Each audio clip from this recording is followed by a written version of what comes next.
So looking at the first floor again real quickly, see that everything looks good. Doors are working. The concept, original concept is not exact, but it's close enough. I think that the variance from the original concept is really just with the goal of making it better. And so we're going to go up to the second floor, but I found some pictures of one of the stairs that I actually did like this on one of my projects. I'll let you see it real quickly. This one's a little dark, but you can see how the stairs work their way up. This is standing at the top of the stairs looking down, and then this is standing at the bottom of the stairs looking up. So that nice radius wall looks pretty good. So now we'll go up to the second floor and start to lay it out. Now look at what we have here to begin with. Because we have our stacked walls, we have our second floor walls already. Our exterior walls are pretty much located already for us. So we know that that's the boundary that we have to work within. I'm going to start putting in some walls. They're going to be the 2x4 walls. Let's pay attention to the constraints real quick. The second floor wall, the base constraint is the second floor, and the top constraint is up to, when you hover over it, Revit will pop it up if you can't read it all. And it's saying up to the top of the second floor wall, which happens to be exactly what I want it to be. So I'm going to start putting in some walls, and notice that I'm not really spend a lot of time being accurate there, because I know I can come back in later on and clean things up. So I can bring my wall down to here. Now I noticed that my wall is actually going to the center line, and I really want it to be wall faces. So I'm going to change that so that it doesn't matter if it's interior or exterior. And flip that around like that. So I'm trying to work on the master bedroom first.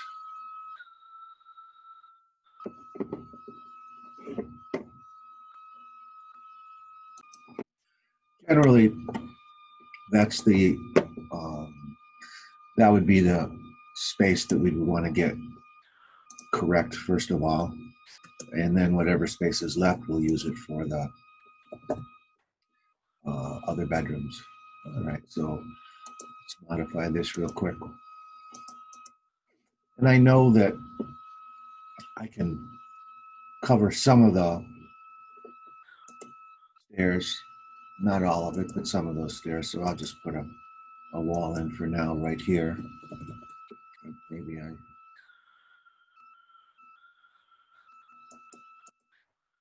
line this wall to there.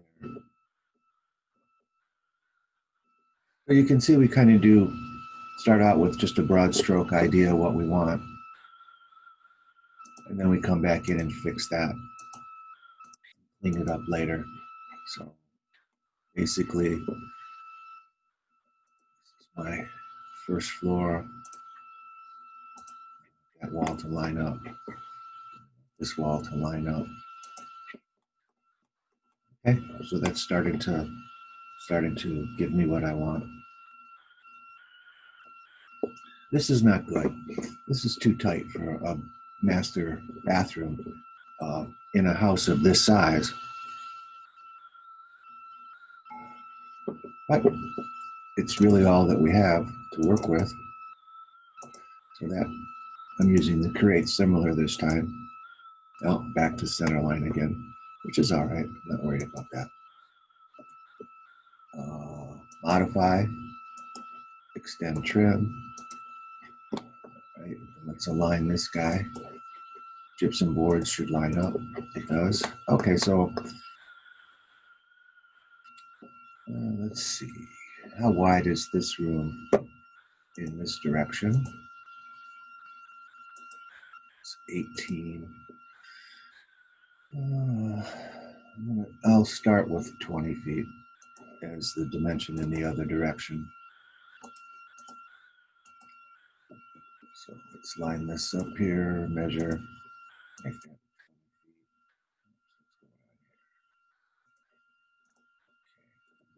Maybe you have to steal a little bit more space out of there. Make the master a little bit smaller.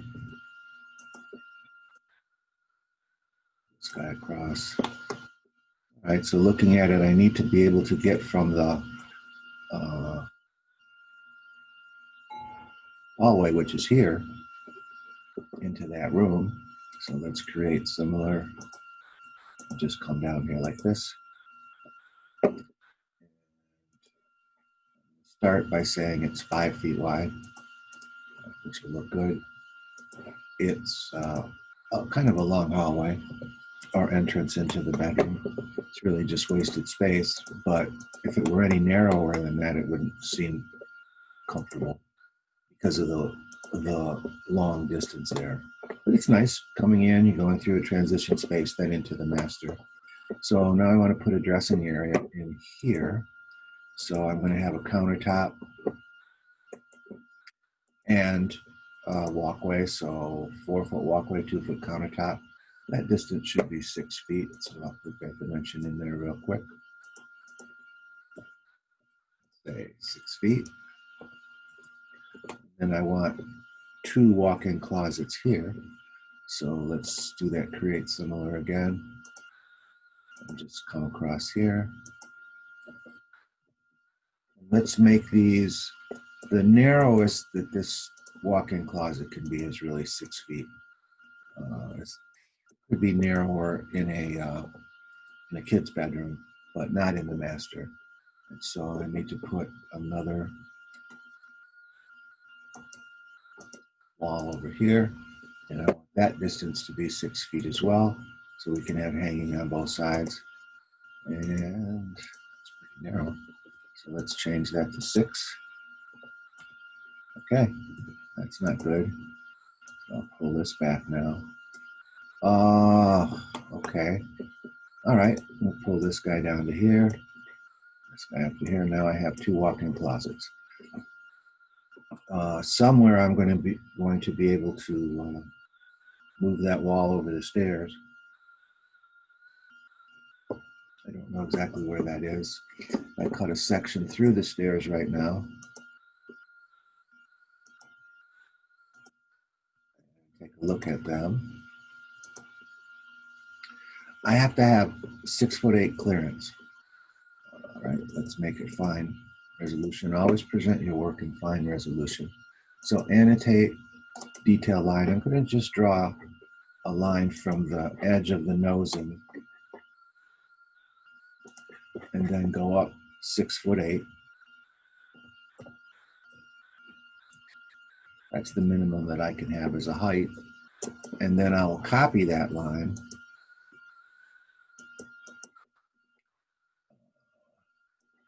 here. Oops, we wanted it to be from the end of this line. So I'm going to copy that line from here to the end point of there. And that tells me that the intersection of those two is the most that I can have for my location of the wall. That's the absolute most. So I've moved that wall over. You can see I've got this distance here. Let's see what that is for the walk-in closet.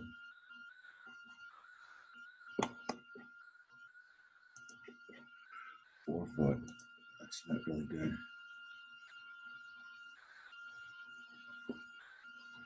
So I might not even put that in. Might not even put that in the closet. I'll put the closet here. And I'll use this as a linen closet or something from the outside. But it's just not wide enough to have hanging in there anyway. So this will be her closet. This is his closet. And then some of this is the master bath, but also I have to have a closet and a that's on the wrong side. I have to have a closet and a bathroom in the kids' bedroom. which I don't have. So I don't have space for. So let's say we're going to annotate detail line. I'm going to use 4 feet for the tub. So I'll put a reference line in here. Oops, wrong side. Let's say we're going to have 4 feet for the tub.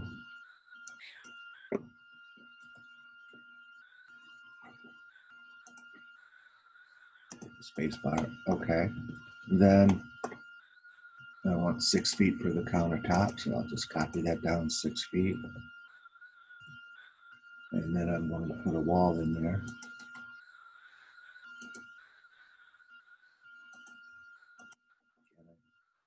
Set to the center line, so I have to do a little cleanup here. Line 2 feet. I'm just drawing in the outline of the countertop. Clean that up. I have to, but I think it's important to do it when I'm doing a demonstration because that helps you to understand what I'm thinking about here. This wall all the way across. So that looks pretty good. So I'm okay with the dressing. Not really, because where's the countertop going to go? Countertop's going to go right across here, which will block the doorway. All right. I really still want I might just bring the countertop across here and let the entrance into the dressing and closet area be here. And then there, yeah, I think I can do that. So again, annotate detail line. I want that 2 feet offset. And I'm going to bring the dressing table, and then I'll make it 4 feet this way. That offset here. Okay, and then I'll just clean that up. The reason I wouldn't normally be concerned about that is because once I get my countertops actually in place, I'm just going to delete all of these reference lines. All right, that works. Come in here, come in here. Now I'm really tight over here because I still have to put a toilet and a shower in. So let's make this, let's just copy this guy down. And it really should be about 42 inches here for the toilet room. So I'll click here, 42 inches. That looks really bad. All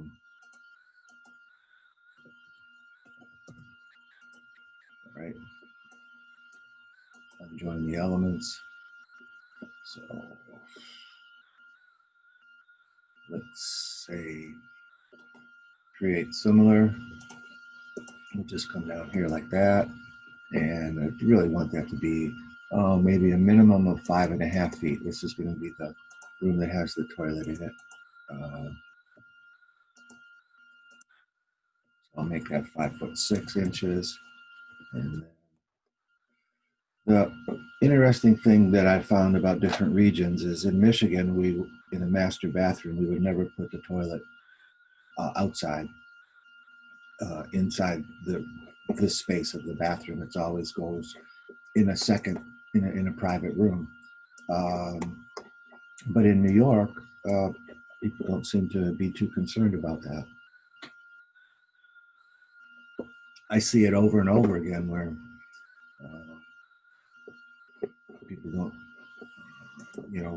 very luxurious homes do not have a private room for the toilet, which that would just be unacceptable. In the Michigan market, in the custom Michigan market, that would be horrible.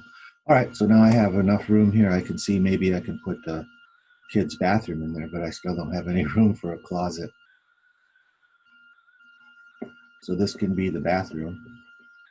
It's tight. Let's see what this distance is right here. I want to see this distance from here to here, 6 feet 2. And I can really make that 6 feet. Let's see what this is if I dimension it from here. Okay, so I'm going to add a little bit more space to the master, the toilet room, and the shower, which is next to it.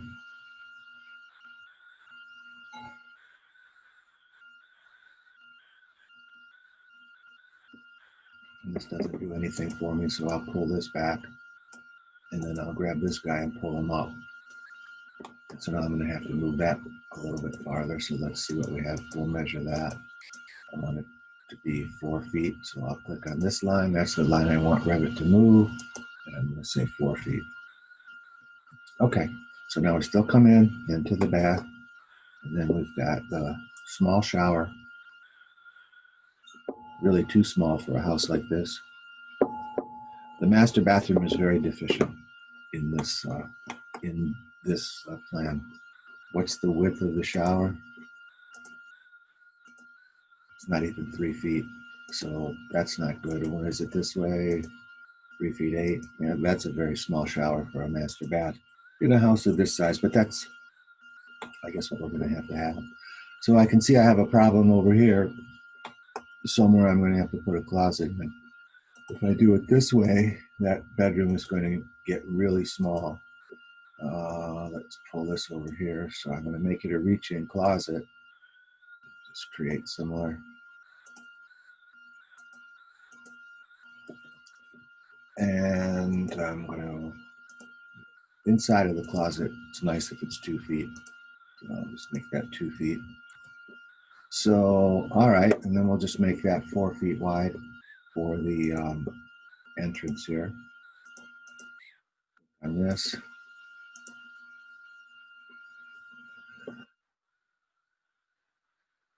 This is the one we're going to change. No, which one is it? This guy, I think it's maybe this one right here. Let's see what happens. Goes 4 feet. Okay, so there's my closet, but now this guy is only 12 feet. So I'm going to make a 2 foot overhang here to get this a little bit bigger, but I'll do that later because that will be a different type of stacked wall that has a 2 foot overhang on the second floor. So I've laid out the master suite. It's looking kind of good to me. I've got 2 closets. So anyway, mom and dad will enter here into their master bedroom. They'll come into the dressing area or go into the bathroom area, which is really small. A tub and a countertop. We'll have another countertop over here, so that kind of helps out. And then a very small shower and a very minimum size toilet room. This kid's bathroom is really tight. So if we put in a tub shower, which is 30 inches, so we're going to put a tub shower combination maybe right here. You know what, I can steal some space out of, just a foot out of there, because we only need 5 feet for that, right? Let's delete this guy. So I can copy this down another foot, because I only need, so I can make that shower just a little bit bigger, which is a little nicer.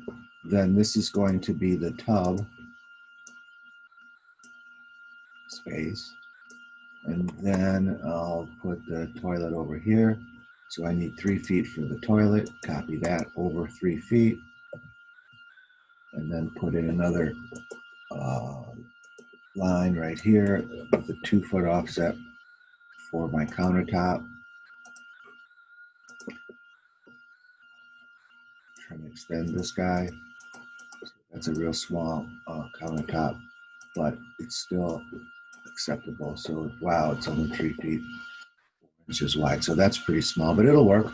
So entrance into the bedroom, entrance into the bathroom. We'll have a tub shower combination, a toilet, and a countertop. And that should work. I like that. Okay, so that's good. Now, let's see. Let's copy this wall down. And maybe let's make this hallway 4 feet wide.